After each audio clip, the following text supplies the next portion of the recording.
Bonjour à toutes et à tous, bienvenue dans l'Allule, un podcast dédié à l'ornithologie. Pour commencer cet épisode, je vous propose une petite expérience sociale. Donnez 3 secondes à quelqu'un pour réfléchir à un oiseau. Parmi les réponses que vous obtiendrez, il est fort probable que certains et certaines pensent au moineau domestique. C'est l'oiseau familier qu'on a tous déjà vu chez nos grands-parents à la campagne ou qui vient chaparder des miettes sur la terrasse d'un café lors d'une pause déjeuner.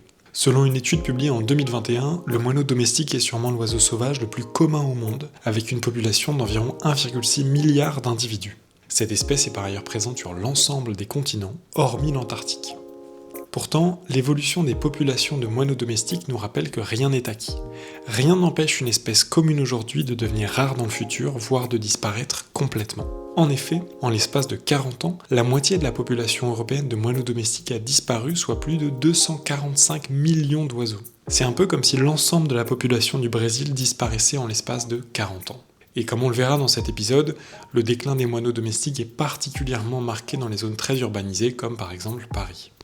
La situation est encore plus dramatique pour le moineau friqué. Bien que moins commun que le moineau domestique, il s'agit d'une autre espèce de moineau que l'on peut voir en France, qui est présente dans certains milieux urbains mais qui préfère les milieux dits bocagers, c'est-à-dire des cultures et des prairies qui sont délimitées par des haies et des bosquets.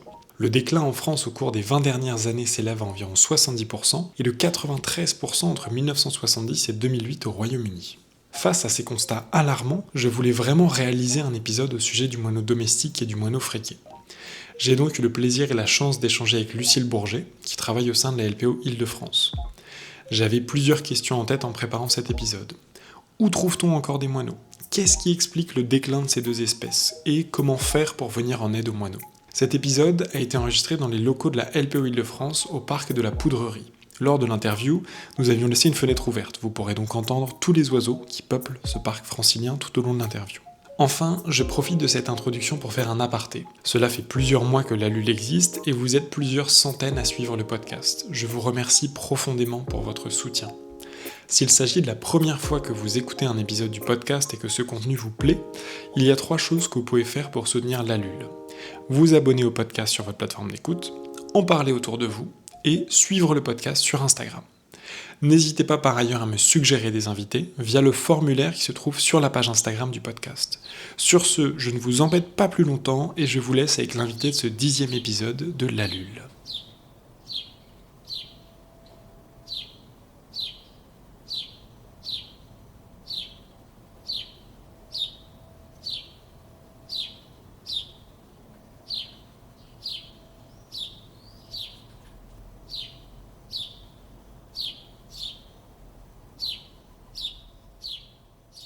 Bonjour Lucille. Bonjour Léo.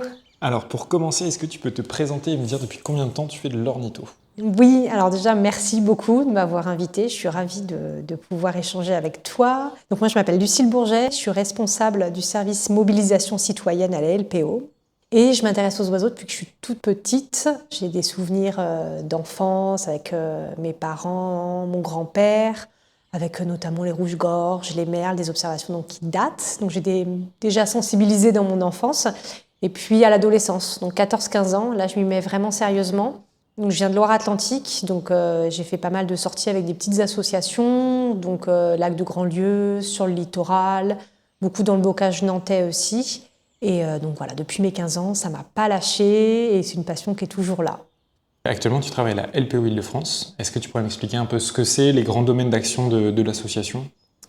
Oui, donc la LPO, c'est une association de protection et d'éducation à la nature. Donc moi, je travaille à la délégation territoriale de la LPO Île-de-France, donc qui dépend en fait du siège qui est à Rochefort. On a 2 gros services à la LPO Île-de-France. Le service protection de la nature, donc tout ce qui va être protection des espèces, des espaces, suivi du programme refuge aussi. On a tout un volet sur l'agriculture, des préconisations de gestion. Donc ça, c'est tous mes collègues qui s'occupent de ça. Et puis le service dont je m'occupe, qui est mobilisation citoyenne, où là, c'est donc tout ce qui est éducation, donc toutes les animations scolaires et puis grand public avec tout le monde. Donc ça, c'est l'équipe des éducateurs à la nature. On a tout ce qui est formation, notamment formation ornitho, même si on s'intéresse, même si LPO, c'est sur tous les oiseaux, mais en fait, on s'intéresse à toute la biodiversité. Et donc, des formations ornitho, donc notamment l'école régionale d'ornithologie, et puis des formations au cours du soir, donc pour faire découvrir et surtout donner une méthode pour que les personnes puissent identifier les oiseaux par eux-mêmes. Et puis tout ce qui est en lien avec la vie associative.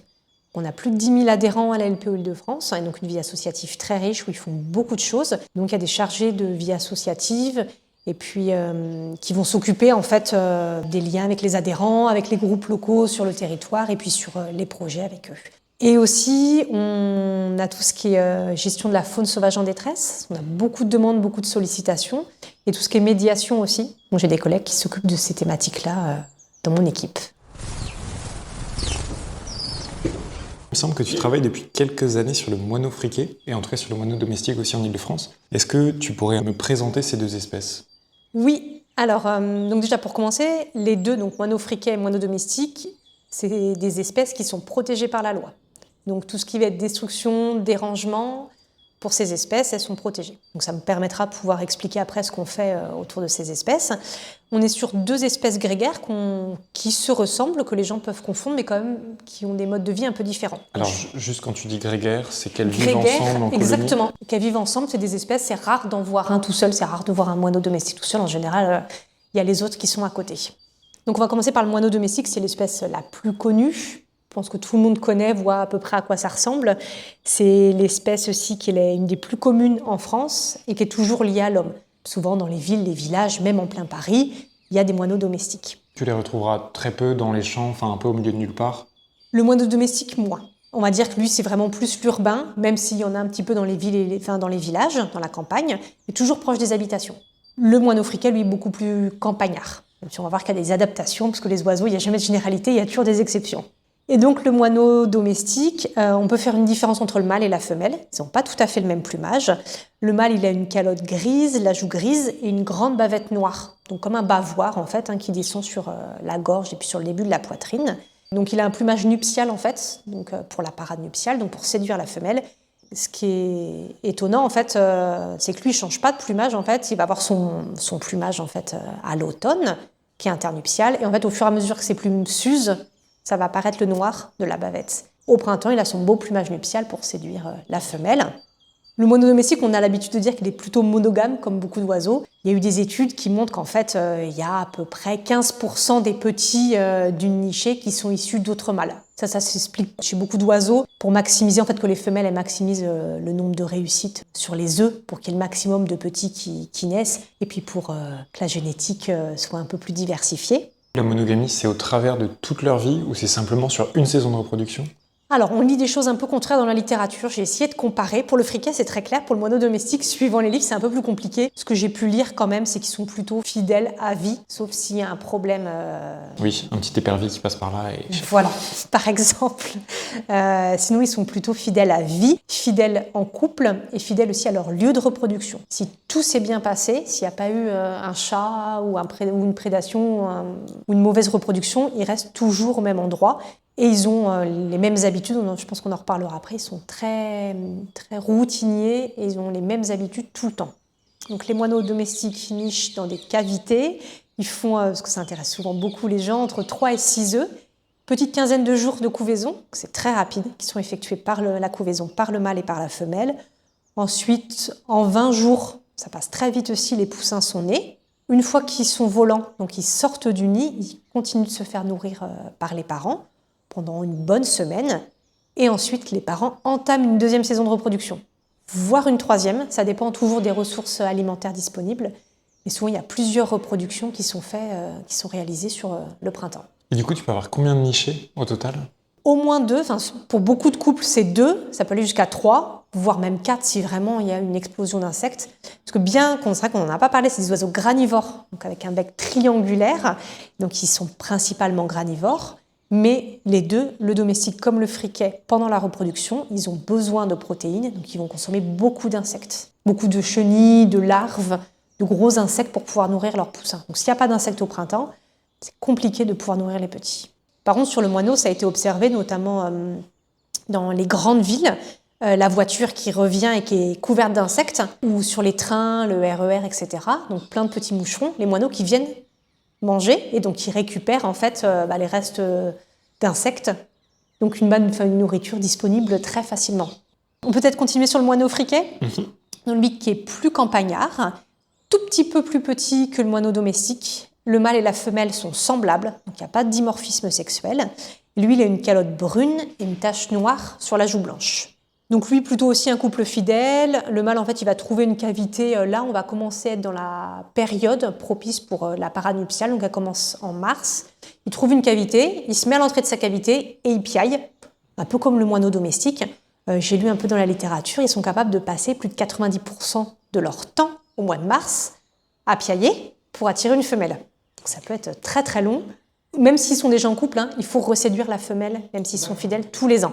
Il y a quand même cette petite phase de parade qui se fait chaque année. Ensuite, une fois que la femelle est séduite, on va construire le nid. Donc même s'ils sont dans une cavité, ils vont apporter beaucoup de matériaux, notamment le moineau friquet. Lui, il aime qu'il y ait énormément de matériaux dans sa cavité. Et ensuite, on est à peu près sur les mêmes nombres d'œufs, même incubation. On est à peu près sur des choses semblables. Et puis, pareil, plusieurs nidifications s'il y a de la nourriture qui est disponible. Comme tu le disais tout à l'heure, c'est une espèce qu'on va plus retrouver en dehors des villes. Donc c'est quoi un peu le type de milieu auquel elle est inféodée ? Alors le friquet, normalement, c'est vraiment le bocage, les vieux arbres avec des cavités. Ça peut être des petits vallons, ça peut être au bord d'une rivière, donc avec des vieux saules têtards avec des cavités. Ce qu'on ne trouve plus, alors ça c'est le type de choses qu'on pouvait voir en Europe, parce qu'il est présent aussi presque partout dans le monde, le moineau friquet, et suivant en fait les pays où il n'a pas du tout le même pattern de milieu. Donc nous, c'est ce qu'on avait, on va dire, en France, vraiment lié, on va dire, au milieu agricole avant les années 70, avec les haies, avec les vieux arbres, etc. Il a dû s'adapter, notamment en Île-de-France, donc on peut le retrouver très proche de Paris, encore aujourd'hui. C'est des reliquats de population et qui s'adaptent. Donc il n'y a plus de, en tout cas en Île-de-France, sauf si on trouve le contraire, mais ils nichent plus dans des cavités d'arbres. Ils trouvent des cavités de ce qu'ils peuvent. Donc on a des cas très particuliers de friquets qui vont nicher dans des tuyaux de support d'abribus ou d'abri à vélo. Donc voilà, quelque chose qui a un trou pas trop gros pour pas qu'il y ait des gros oiseaux qui viennent les embêter. S'il y a de la nourriture et si la population en fait était là avant, ils font comme ils peuvent.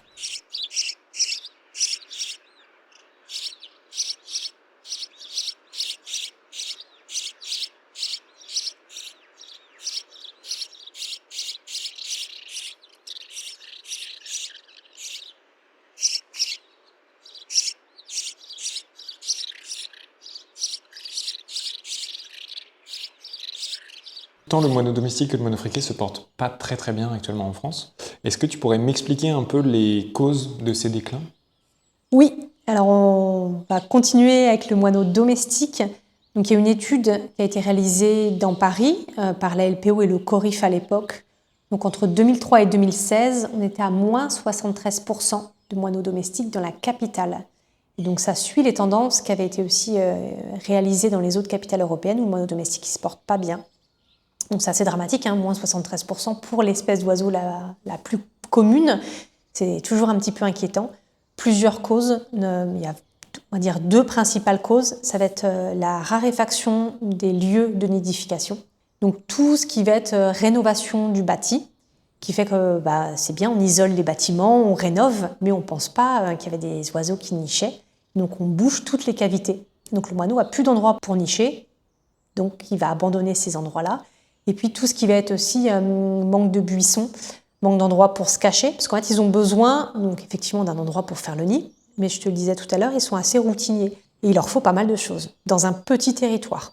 Alors, est-ce que tu arrives à quantifier le territoire à peu près ? Ça va dépendre, mais dans un quartier, si je prends chez moi, je dirais ils sont autour d'une petite trentaine de maisons, à peine. Donc c'est assez petit. Donc ils ont l'endroit où ils vont nicher, ils ont l'endroit où ils vont dormir la nuit. Donc un buisson bien dense pour éviter, tu parlais de l'épervier, donc pour éviter qu'il y ait un prédateur qui vienne les manger la nuit, qui vienne les embêter, ou les chats ou d'autres. Donc il y a un buisson fermé. Ils ont besoin d'endroits où ils vont trouver à manger.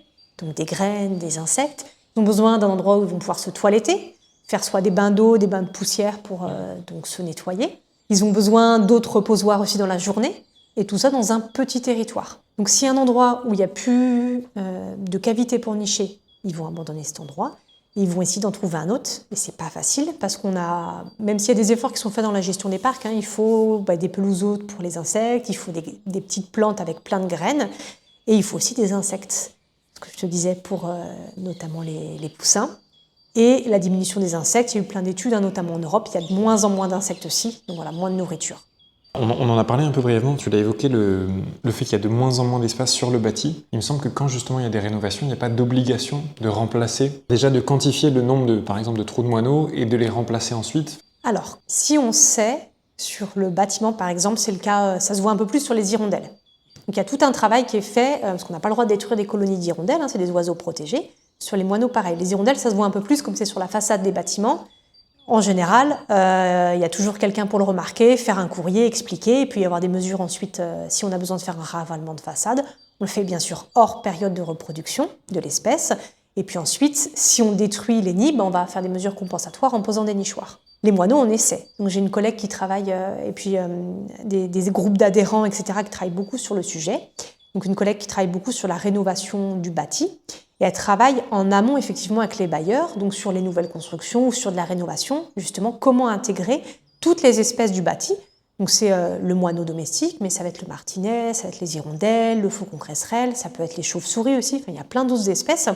Et justement comment anticiper au mieux pour pouvoir, même en rénovant, même en aménageant, conserver des cavités pour ces espèces-là. Donc il y a plein de petites choses qui existent déjà, mais en fait qui sont faites trop tardivement ou pas assez systématiquement. Et alors là, donc on a évoqué le cas de figure où c'est dans Paris. Est-ce que ce déclin il est aussi constaté dans des milieux plus ruraux ? Le moineau domestique, il y a une petite baisse, mais qui n'est pas autant marquée. En tout cas, en ville, c'est vraiment, dans les grandes villes, c'est vraiment inquiétant. C'est pas encore le cas, pas à ce niveau-là, sur le reste du territoire. Et ce qui est compliqué aussi, c'est que des espèces qui ne sont pas forcément faciles à compter. Donc il faudra peut-être après des programmes en dehors de Paris pour réussir à quantifier les colonies, pour savoir un petit peu la dynamique aussi, vraiment, typiquement, des moineaux domestiques. Donc là, on a abordé le moineau domestique. Si tu compares au moineau friquet, lui aussi est un peu en chute libre, il me semble. Mais là, c'est généralisé. Beaucoup plus. Là, c'est encore plus dramatique. En France, on a moins 70%. Tout milieu confondu. Tout milieu confondu, moins 70%. Donc c'est quand même très inquiétant. Et en quel laps de temps, ça, à peu près ? C'est sur les 20 dernières années. En Île-de-France, on passe d'une estimation, donc pour le friquet, de 30 000 couples en 1995 à aujourd'hui une estimation de 150 couples sur toute la région. Il faut se dire que dans les années 90, il était presque commun en Île-de-France et on l'avait aux portes de Paris. Au parc des Beaumont à Montreuil, par exemple, il y avait du moineau friquet, ce qui n'est plus du tout le cas aujourd'hui. 150 couples, c'est vraiment très très peu et c'est pour ça qu'on a lancé un programme de meilleure connaissance aussi du moineau friquet et de protection pour mener des actions, pour essayer au moins de sauvegarder la population qui existe encore. Et alors, là où le moineau domestique, j'ai l'impression c'est pas assez facile, mais du moins c'est plutôt simple d'expliquer un peu le déclin, avec justement la rénovation du milieu urbain.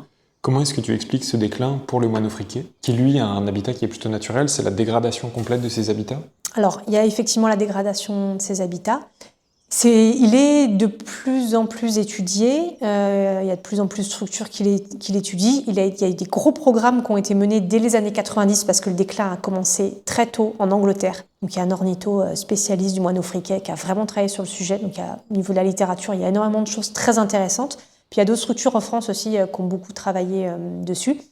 Il y a plusieurs causes. Ça demande encore à être étudié parce que des fois, on découvre des choses ou alors c'est une espèce... Elle est beaucoup plus discrète. C'est vrai que je ne l'ai pas forcément bien dit tout à l'heure, mais le moineau domestique, on le voit facilement, il s'approche. On voit dans Paris, pour la nourriture notamment, il peut être à nos pieds, etc. Le moineau friquet, il est super timide. Si on arrive sur un site qu'on est un peu bruyant ou il s'envole, il ne revient pas tout de suite. Donc il parle beaucoup moins, il piaille moins, est très très discret, donc il est moins facile à observer. Et donc on a tendance à un peu moins connaître forcément, en tout cas en Île-de-France, bien comment il utilise les milieux. Il a besoin effectivement de cavités pour nicher. Il a besoin d'eau, ça c'est encore de présence d'eau. Notamment pour la nourriture et sûrement parce qu'il y a beaucoup d'insectes. Mais il faut de l'eau à proximité. Et on voit que toutes les colonies, là, il y a de l'eau à proximité. Et il faut de la nourriture. Donc des petites graines, notamment en hiver.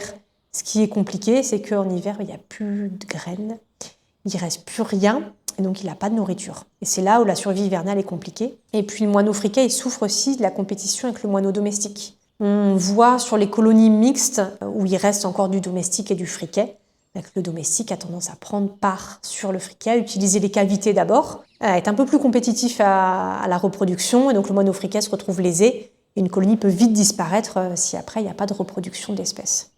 Alors, pour remédier à ces déclins, en fait, est-ce que tu as des exemples d'actions qui sont mises en œuvre tant à un niveau national et après des exemples que vous mettez en œuvre au sein de la LPO Île-de-France pour justement remédier, en tout cas améliorer leur état de conservation? Alors sur le moineau friquet, il y a plusieurs structures des LPO et puis d'autres, notamment le groupe Ornitho des Deux-Sèvres, qui eux ont beaucoup travaillé sur le friquet depuis plusieurs années.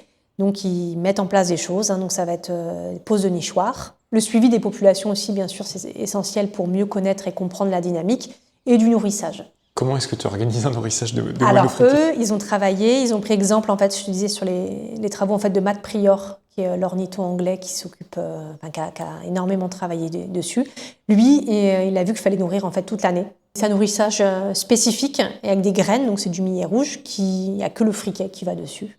Et donc du coup, il a vu qu'en fait, notamment au niveau de la survie hivernale, il fallait nourrir. Donc du coup, le groupe Ornitho des Deux-Sèvres, c'est ce qu'ils font, ils nourrissent. Et ils ont vu que ça permet vraiment d'aider les dernières petites populations qu'ils ont. Donc il y a d'autres structures qui travaillent aussi en France, donc la pose de nichoirs. Soit du nourrissage, soit aussi maintien de bandes enherbées, plantation de haies. C'est toutes ces actions qui vont permettre en fait à l'espèce de retrouver un milieu, on va dire, favorable. Donc c'est ce qu'on commence à faire en Île-de-France. Donc on travaille avec pas mal de partenaires sur les colonies qu'on connaît, donc des partenaires différents. Parce que par exemple, on a encore une petite colonie de moineaux friquets dans l'aéroport d'Orly. Donc c'est assez étonnant. Il reste plus beaucoup d'individus, mais du coup on travaille avec le service de l'aéroport pour essayer de mettre en place des choses. Donc il y a des nichoirs qui ont été posés l'année dernière et on est très contents parce que les nichoirs ont été visités et les friquets se sont installés dedans. Ils ont planté des arbres aussi, ils sont en train de voir pour laisser la pelouse et pas la tondre pour qu'il y ait de la nourriture. Donc on travaille avec les partenaires sur les dernières petites colonies urbaines pour sauvegarder les espèces. On essaie de mieux connaître, de mieux référencer les populations, les colonies, parce qu'ils sont timides, ils sont difficiles à trouver. Et donc après, il faut qu'on puisse contacter les propriétaires. On a une belle colonie aussi qu'on suit en Seine-et-Marne. Là, on travaille avec l'agriculteur pour poser des nichoirs, on a planté une haie. Donc voilà, il y a tout un travail aussi de sensibilisation avec le monde agricole pour les sensibiliser et qu'ils comprennent les enjeux et voir comment ils peuvent agir. Voilà ce qu'on fait, sur ce qu'on commence à faire sur le moineau friquet. On espère vraiment pouvoir après faire encore plus de haies, poser encore plus de nichoirs, créer des mélanges aussi de semences, de bandes enherbées et de prairies avec des graines qui soient aussi adaptées au régime alimentaire du moineau, du friquet. Voilà un peu ce qu'on fait sur l'espèce. Et puis sur le moineau domestique, il y a un groupe d'adhérents qui est porté par Philippe Maintigneux sur Paris, qui est très actif et qui travaille beaucoup sur le référencement des colonies parisiennes. Parce que pareil, en fait, mieux on connaît, mieux on protège, donc mieux on sait où sont les colonies, on peut anticiper les travaux. Je me disais, est-ce que systématiquement, il y a des choses qui sont réalisées? Si on ne sait pas s'il y a des colonies, il n'y a rien qui peut être fait, ou en tout cas pas grand-chose. Là, du coup, il y a un gros travail de référencement où se trouvent les colonies, pose de nichoirs, donc tout ça aussi en lien avec des dispositifs avec la ville de Paris. Donc il y a des conférences, de la communication, donc c'est super parce que ça permet de mieux connaître l'espèce et puis de sensibiliser les Parisiens aussi. Et puis ma collègue, je disais, avec le programme Nature en ville, qui travaille sur la rénovation urbaine. Et donc il y a des programmes et des commissions aussi avec les adhérents pour travailler sur le sujet.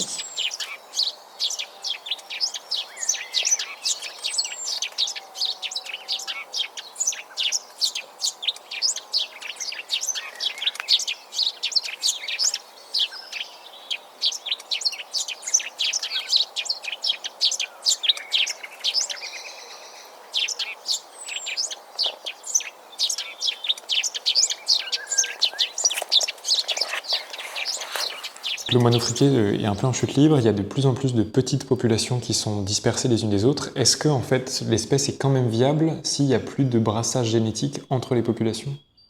Alors c'est ce qu'on essaie de travailler, c'est une très bonne question. Effectivement, on s'est rendu compte qu'il y a des populations qui ne sont pas tant éloignées. Donc on arrive à reconstituer une espèce de chemin ou de petit cheminement où il y a des petites colonies. Et donc là, le travail, ça va être aussi de les relier entre elles, de favoriser les corridors pour que les espèces puissent se mélanger, parce qu'il faut qu'elles puissent se mélanger. Et le moineau friquet a une toute petite zone de dispersion. Je veux dire, ça a été étudié en Angleterre aussi, 1 km, 1,5 km. Donc il se déplace très peu. Donc il faut favoriser vraiment un habitat où il puisse y avoir des petites zones vertes, des petits tampons un peu partout pour qu'ils puissent se déplacer et justement favoriser ce brassage génétique. Avec le monde agricole, comment est-ce que c'est reçu justement ce travail sur le moineau friqué? Parce qu'il y a le monde agricole, il y a plein d'espèces qui rentrent un peu, pas en conflit, mais où il y a des difficultés de cohabitation. Quand on pense au busard, on pense après au moineau. Comment est-ce que c'est reçu ces programmes-là? Alors, c'est le tout début. Pour l'instant, les agriculteurs avec qui on a des contacts, ils sont assez contents de dire qu'ils ont un oiseau un peu rare chez eux, parce que c'est comme ça qu'on leur présente aussi. C'est une espèce qu'on a de moins en moins et qu'on observe de moins en moins à Paris, qui est vraiment en chute libre dans toute la France, donc ils sont assez contents. Et là, pour l'instant, les retours, les agriculteurs, il y en a qui sont super partants de pouvoir mettre des nichoirs, de pouvoir aider. Parce que c'est des choses, on essaie aussi de dire, c'est des choses simples, qui les engagent peu. Nous, on essaie d'avoir des subventions et d'avoir des aides pour pouvoir leur apporter justement les nichoirs, pour pouvoir travailler sur la plantation de haies avec eux. Effectivement, il y a tout un gros travail de sensibilisation à faire et puis de voir avec eux leurs pratiques et qu'est-ce qu'eux peuvent faire au quotidien pour pouvoir améliorer les conditions d'accueil de ces espèces, sachant que tout ce qu'on fait à chaque fois pour une espèce, ça bénéficie à plein d'autres espèces aussi. Est-ce que tu as des exemples de choses qui peuvent être mises en œuvre par des agriculteurs? Et après, on enchaînera avec la question par que peut faire un individu, que peut faire une collectivité, justement en faveur de ces deux espèces? En fait, c'est pour, je vais dire, presque pour tout le monde pareil. C'est des petites choses simples. Alors, à son échelle, on peut faire de plus en plus, mais rien que la pose de nichoir. Alors, le mieux, c'est d'avoir les cavités naturelles. On voit que c'est de plus en plus compliqué. Mais si on a une colonie de moineaux friquets, on a beaucoup de chance. Mais à côté de chez soi, si on a une colonie de moineaux friquets, poser des nichoirs. Pour les domestiques, c'est pareil. Si on est dans un quartier, même très résidentiel, qu'on voit qu'il y a des moineaux, ça va être poser quelques nichoirs sur sa façade de maison. Donc on essaie de bien l'orienter. Il y a toujours les conseils quand on pose les nichoirs pour bien les installer. Ça va permettre d'offrir des cavités. Ça va être ne pas tailler, ne pas élaguer haies, arbres en période de reproduction. Donc là, la LPO va lancer une campagne de communication autour de ça. On ne taille pas, on n'élague pas entre mars et fin août, pendant toute la période de reproduction, pour éviter de déranger et puis pour permettre aux espèces de pouvoir se poser et utiliser les haies, les buissons. On peut laisser un petit bout de pelouse aussi non tondue. On n'est pas obligé de se dire non, je vais laisser toute ma pelouse, mais rien qu'un petit bout de pelouse où on peut semer un peu de prairies fleuries, un peu de graines avec du nectar aussi pour les insectes, faire des insectes pour les moineaux. Donc tout ça, voilà, c'est des petites choses, mais ça permet quand même d'avoir des actions qui sont concrètes, qui sont bénéfiques pour ces espèces. Après, on peut aller un peu plus loin avec les collectivités. On va travailler la plantation de haies, laisser des prairies fleuries, des bandes enherbées, la pose de nichoirs. Voilà. Pour l'instant, on en est là. On va voir après, on va travailler sur peut-être le nourrissage aussi. Donc, on va voir aussi qu'est-ce qu'ils sont capables de faire et jusqu'où ils peuvent aller suivant après le tissu, où est installée l'espèce. On a encore des colonies très urbaines chez le friquet, beaucoup plus rurales en Seine-et-Marne, par exemple. Donc, on va voir si ce qui est possible de faire. Tout ça, on expérimente. La clé d'entrée, je te le disais tout à l'heure, c'est qu'il faut, on fait appel à nos bénévoles. Les gens, c'est vrai que j'aurais pu commencer par ça. La principale action, c'est si ils ont une colonie de moineaux, c'est la référencer. Saisir sur des bases de données, noter les observations, combien il y a d'oiseaux, combien il y a de mâles, combien il y a de femelles, est-ce qu'ils savent où ils nichent. Mieux on connaît, mieux on peut protéger. Et ça, tout le monde peut agir au quotidien, peut en tout cas participer au quotidien pour cette action-là. Et donc ça, une personne qui n'est pas engagée dans une association, c'est se renseigner pour trouver l'association ornithologique ou naturaliste la plus proche de chez soi. Et puis soit participer à l'Observatoire Oiseaux des Jardins, donc 2 comptages annuels, un en janvier et un en mai. Ça permet au moins de pouvoir... on ne demande pas de noter tous les jours les oiseaux, mais 1 ou 2 fois dans l'année, ça permet de participer à un instant T et de pouvoir savoir s'il y a des moineaux dans votre jardin ou depuis votre balcon, ça fonctionne aussi. Ça peut être dans la résidence de l'immeuble, ça peut être sur un immeuble à côté. Ça permet, nous, de mieux connaître les espèces et leur répartition et donc d'avoir encore plus d'informations pour mieux les protéger. Tu passes beaucoup de temps sur le terrain, notamment pour le suivi de colonies monofriquées domestiques. Quelles sont tes plus belles observations, les observations les plus improbables avec ces 2 espèces? J'ai commencé par les friquets. J'ai commencé vraiment à m'intéresser il y a quelques années à l'espèce parce que je me suis rendu compte que j'en avais dans ma commune, qui est pourtant encore urbaine, mais à la limite de la Seine-et-Marne. Je savais qu'il y avait une petite colonie, une ancienne colonie qui était suivie depuis un moment. Et en fait, j'ai trouvé une autre colonie en me baladant. Je me dis, c'est pas des moineaux domestiques. Donc, j'étais super contente. Et ils n'étaient pas faciles à trouver parce que plusieurs personnes sont passées après. Et c'est vrai qu'on se disait, on a une approche un peu trop vite, ils s'envolent très vite. Et donc, ce que je trouve génial, c'est d'arriver un peu loin, essayer de les repérer, ce que je fais maintenant un peu partout, et de pouvoir tomber dessus pas par surprise, mais se dire, voilà, on arrive à les observer en étant discret. Pouvoir en trouver au milieu aussi de moineaux domestiques. Donc, c'est-à-dire qu'il y a encore des colonies, je disais, mixtes. Et donc, voilà, de chercher et de tomber sur le friquet. J'étais super contente aussi quand j'ai trouvé sur d'autres colonies l'endroit où ils nichent. C'est pas facile toujours de les localiser. On sait qu'ils sont là, mais des fois on passe 3, 4, 5 fois, on les voit pas. Parce que soit ils sont partis manger ailleurs, ils sont cachés dans un jardin, ou ils sont quelque part, on ne sait pas où. Et là, j'ai réussi, tout début de saison de reproduction, un mâle, donc sur un mur d'entrepôt où il y avait des trous dans le parpaing. Et donc, il était assez discret, parce qu'en plus, il y avait des arbres à côté, plein de feuilles, et j'entendais piailler, j'ai cherché, caché dans le mur, et il appelait une femelle pendant un petit moment. Donc là, j'ai pu suivre la nidification pendant toute la saison. Donc ça, c'est super chouette, parce que c'est tout le travail qui se concrétise. C'est pour ça que sur ces espèces-là qui sont difficiles d'approche, il n'y en a pas beaucoup. On passe beaucoup de temps pour des fois en observer peu, donc c'est ces petits moments qui font vraiment plaisir. Pour les domestiques, c'était une période un peu moins sympa, mais pendant le confinement, j'ai profité d'être tout le temps à la maison pour vraiment suivre la colonie de domestiques que j'ai chez moi, parce que là, j'ai pas de friquet, mais j'ai une colonie de domestiques chez moi et j'ai pu tout suivre les horaires. Par exemple, fin de journée, donc ça va dépendre en fonction du coucher du soleil, mais fin de journée, ils vont tous se mettre dans un buisson bien touffu, toujours le même buisson. Ils vont rester là pendant une petite demi-heure à piailler pour savoir qui va avoir la meilleure place. Donc c'est assez bruyant. Et à la seconde près, ils se testent tous et hop, ils dorment. Et ça se voit très bien dans les quartiers. Dès le lever du soleil, c'est parti, il faut chercher à manger. Donc là, ils vont, la colonie peut se séparer un petit peu dans tous les endroits. Donc en hiver, ils vont profiter des jardins qui offrent des graines. Ça, c'est toujours positif pour eux parce que ça leur fait de la nourriture. Qu'on nourrit en général les mois froids, donc décembre, janvier, février. Sinon, ils vont aller chercher des graines où ils vont trouver, donc sur les pelouses, dans tous les petits endroits verts. Ils ont une sieste aussi. Voilà, petit moment, 11h30 jusqu'à 14-15h. Ils vont se mettre à dormir.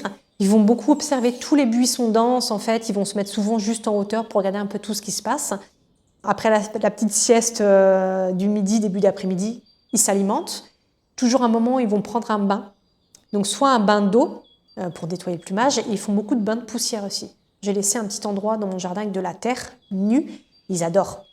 Donc même si on n'a pas de quoi mettre de l'eau, juste un petit carré, ça peut être une feuille A4 de terre avec une petite épaisseur, juste de la terre sans rien. Ils adorent. Ils vont s'enduire en fait de poussière pour se nettoyer le plumage.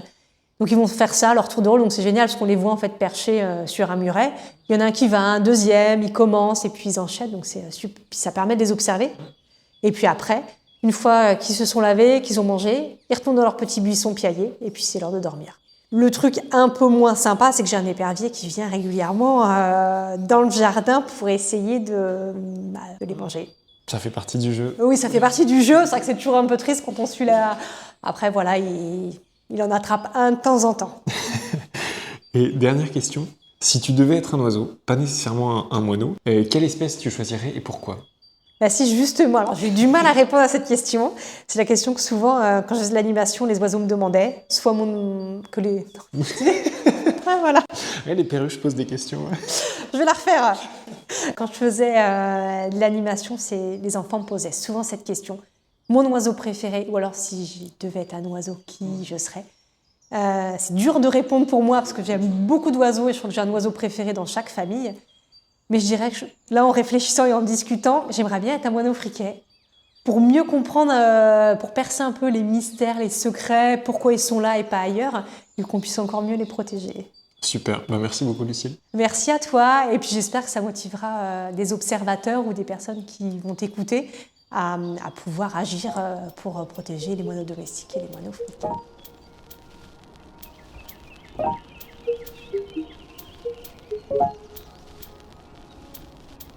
Merci d'avoir écouté cet épisode de La Lule, un podcast dédié à l'ornithologie. Si cet épisode vous a plu, vous pouvez retrouver et suivre le podcast sur Instagram. Vous pouvez vous abonner sur différentes plateformes, noter le podcast et en parler autour de vous. Dans tous les cas, je vous remercie de faire exister La Lule et je vous donne rendez-vous dans le prochain épisode.